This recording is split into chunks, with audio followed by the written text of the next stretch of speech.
मेरे प्रिय अजीज दर्शकों नमस्कार, मैं रजनीश कुमार और आप देख रहे हैं केबीटीवी का यह खास प्रोग्राम। मैं हूं आज अयोध्या मिथिला गंगा धाम, जहां पे आज महाआरती का आयोजन किया गया है। तो आइए इससे जुड़े वो तमाम चीज़ आपको दिखाते हैं और यह महाआरती को ही दिखाते हैं इस खास एपिसोड में। तो बने रहिए केबीटीवी के खास एपिसोड में। चलिए देखते हैं क्या क्या यहाँ पे खास हो रहे हैं और सुनते हैं अतिथियों का क्या कहना है। साथ ही हम सुनेंगे जो माननीय राज्यसभा सांसद श्री राकेश कुमार सिन्हा जी यहाँ आ रहे हैं और क्या बड़ी सौगात देने वाले हैं इस मिथिला अयोध्या धाम को। तो चलिए उनसे भी सुनते हैं क्या बड़ी सौगात देने वाले हैं। तो बने रहिए कि वीडियो के खास एपिसोड। सर, तमाम सनातनी धर्म को क्या संदेश देना चाहेंगे? बेगूसराय की धरती के लाल, देखिए, सभी संकीर्णताओं से ऊपर उठकर माँ गंगा की सेवा करना और मानवता की सेवा करना, यही सनातन का उपदेश है। जो संकीर्णताएं प्रकारांतर में आई हैं उसे मिटा देना ही हमारा लक्ष्य होना चाहिए। आज ध्यान देना, आज गंगा मैया से सारे सनातनी अपना आशीर्वाद लेंगे कि जिस तरह गंगा मैया अविरल हैं, ठीक उसी प्रकार सारे सनातनी धर्म वाले लोगों का विचार अविरल होगा। धन्यवाद।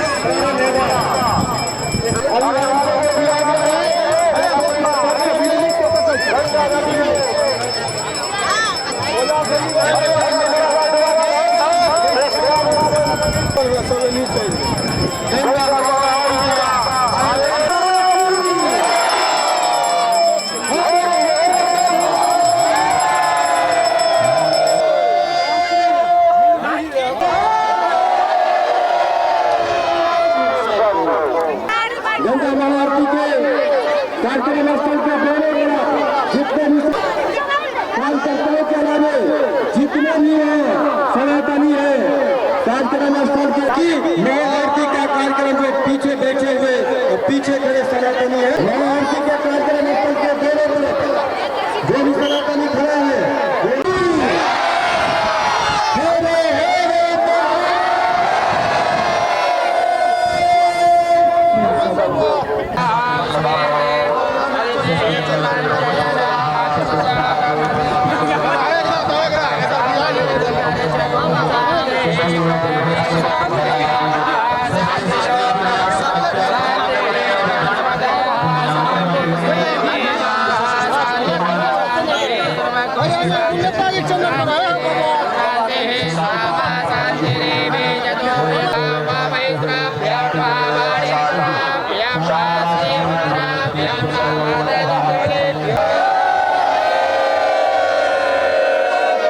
हेलमेट तन्नी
Gracias.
अरे ये तो टीवी में तो उधर करते सरकार पिछाड़ का हम लोग रहते तरफ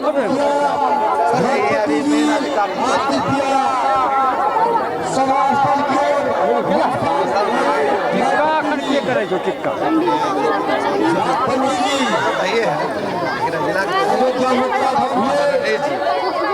कहाँ से टिक्का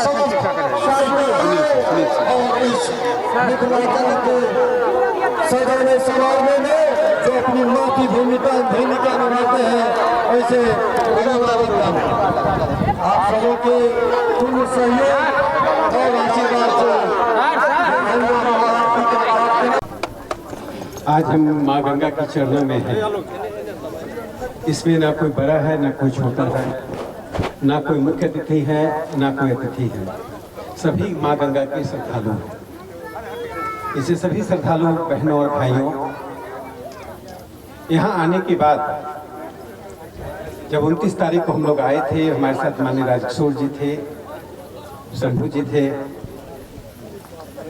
यहाँ विवेक गौतम जी मिले, सुनील जी थे।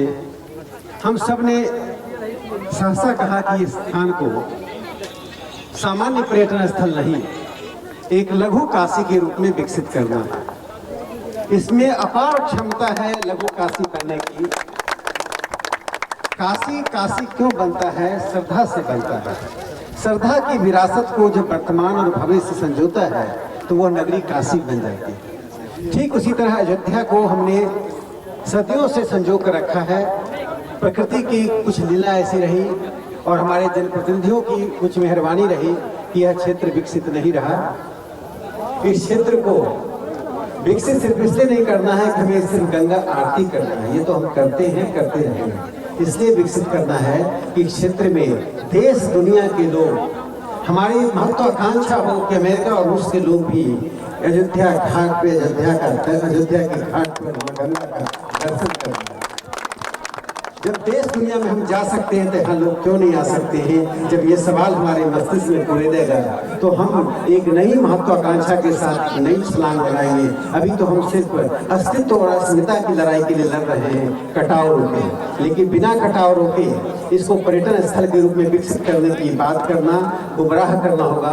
हम पहले कटाव रोकेंगे, फिर ये पर्यटन स्थल भी बनेगा। दूसरी जो बात कहना चाहता हूँ, माँ गंगा के पास आने से दिन भर हम राजनीति करते हैं, वर्षों राजनीति करते हैं, अहंकार दूर हो जाता है। देवताओं को भी अहंकार हो गया था। असुरों को पराजित करने के बाद तब परब्रह्म ने उनके पास यक्ष को भेजा। देवताओं ने उन्हें पहचाना, फिर अग्नि आया तो यक्ष ने उनसे सवाल पूछा कि तुम क्या कर सकते हो? उसने कहा कि हम सब कुछ जला सकते हैं। तो एक तिनके को रख दिया और कहा इसे जलाओ। अग्नि कोशिश करते रही, तिनका नहीं जल पाया। फिर वायु आया, वायु से पूछा तुम क्या कर सकते हो? वायु ने कहा मैं पूरी दुनिया को उड़ा सकता हूँ। वायु को हम आतिश्वरी बोलते हैं उपनिषद में। वायु ही एक ऐसी पूरे ब्रह्मांड में ऐसी चीज है जिसको कोई अवलंबन की जरूरत नहीं होती। तो वायु अपनी पूरी कोशिश करता रहा, लेकिन तिनका धरती से ऊपर नहीं उठ पाया। और इसी तरह से जब इंद्र आए तो इंद्र को ऐसा लगा कि ब्रह्म ज्ञान की आवश्यकता है, और फिर ब्रह्म ज्ञान देवी उमा ने उनको दिया। इससे जब माँ गंगा की चरण में हम आते हैं तो जो अहंकार हम अपने धन के कारण, अपने यश के कारण, अपने पद के कारण अपने मन में रखते हैं, गंगा में स्नान करना शरीर का मैल धोना नहीं होता है, मन के मैल को धोना होता है। एक अयोध्या में भगवान राम का मंदिर बन रहा है और एक अयोध्या में माँ गंगा का घाट तैयार हो रहा है। दोनों ही समानांतर चलेगा। मुझे विश्वास है जब जिस दिन मंदिर का उद्घाटन होगा उस दिन यहाँ इस बड़े घाट का उद्घाटन होगा। यदि आज से हम लग गए, यह कोई थोथा आश्वासन नहीं है। माँ गंगा के चरण में आकर कोई भी ऐसी बात करना जो किसी को प्रसन्न करने के लिए हो तो वह अपने आप के पैर में कुल्हाड़ी मारना होता है। ये तो माँ गंगा के हम सेवा में हैं और माँ गंगा हमें सदियों से पालती रही है, पोसती रही। इसलिए माँ गंगा की उस असहिष्णुता को हम वात्सल्य की तरह, कि माँ गंगा का वात्सल्य ही समझते हैं, हमने उसका प्रतिकार कि उस नदी को नदी नहीं समझा, हमें माँ ही समझा। उस माँ का की पुकार है।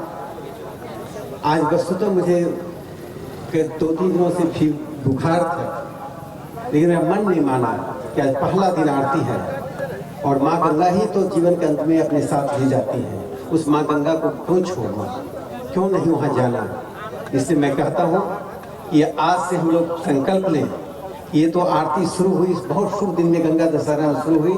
भक्तों का वो उत्साह, भक्तों के मन में खुशी, स्थानीयता का बोध और उस स्थानीयता में वैश्विकता का आभास जो आज दिखाई पड़ा, मुझे लगता है कि आने वाले समय में यह गंगा आरती इस जिले के बाहर देश दुनिया के लोगों को आकृष्ट करेगी और काशी में भी लोग कहेंगे कि एक अयोध्या घाट पर भी आरती होती है। इसी के साथ माँ गंगा को नमन करते हुए, यहाँ के लोगों को नमन करते हुए, जो विवेक जी ने एक बात कही कि यहाँ सभी तरह के लोग रहते हैं, आगे से कहने की आवश्यकता न पड़े। हर मनुष्य में वही लाल खून दौड़ता है, हर मनुष्य के पास वही 2 पैर, 2 हाथ, 2 आंखें होती हैं। यदि माँ गंगा के चरण में आकर भी आखिर किसकी बेटी से किसने शादी किया और किस तरह से महाभारत हुआ, जाति का कोई नाम नहीं था। इस जाति बिरादरी के झंझट से जिस दिन हम मुक्त हो जाएंगे, उसकी सीमाएं तय कर देंगे, उसी दिन माँ गंगा के प्रति वास्तव में श्रद्धा होगा। मन में यदि जातिगत भावना होगी, आखिर मल्लाह की ही तो बेटी थी जो विवाह रचाया गया, तो जाति नहीं आई। तो मैंने कहा कि जिस दिन इस बात जाति की सीमाओं की सीमा तय कर देंगे, उस दिन हमारा उद्धार होगा और माँ गंगा के प्रति वास्तव में हमारे तन मन धन से श्रद्धा होगी। आने वाली पीढ़ियों के लिए स्वर्णिम भारत होगा। इसी में ही शब्दों के साथ मैं अपने जिला अध्यक्ष राज किशोर जी रजनीश जी और हमारे यशस्वी विधायक सुरेंद्र मेहता जी, सुनील जी, विवेक गौतम जी, हमारे जितने भारतीय जनता पार्टी के पदाधिकारी हैं, तो सबको बनवासी कल्याण आश्रम के शंभू जी, सबको सबके सहयोग से हम लोग आज कार्य कर रहे हैं। और मुझे उम्मीद है कि आने वाले समय में हम सब मिलकर इसे उस स्थान तक ले जाएंगे जिसकी हम कल्पना भी नहीं कर पाए। धन्यवाद। प्रिय दर्शकों, तो अभी आप देख रहे थे यह महाआरती से जुड़े वो तमाम चीज़, महाआरती को देखा। साथ में राज्यसभा सांसद जी ने जो एक महा सौगात दिए हैं, जिन्होंने बताया कि यह एक ऐसा धाम होगा जो आने वाले लोग इसे पीढ़ी दर पीढ़ी याद करते रहेंगे। तब तक के लिए मैं इस खास एपिसोड से विदा लेता हूँ। कैमरामैन विकास कुमार के साथ केबीटी बिहार। Thank you.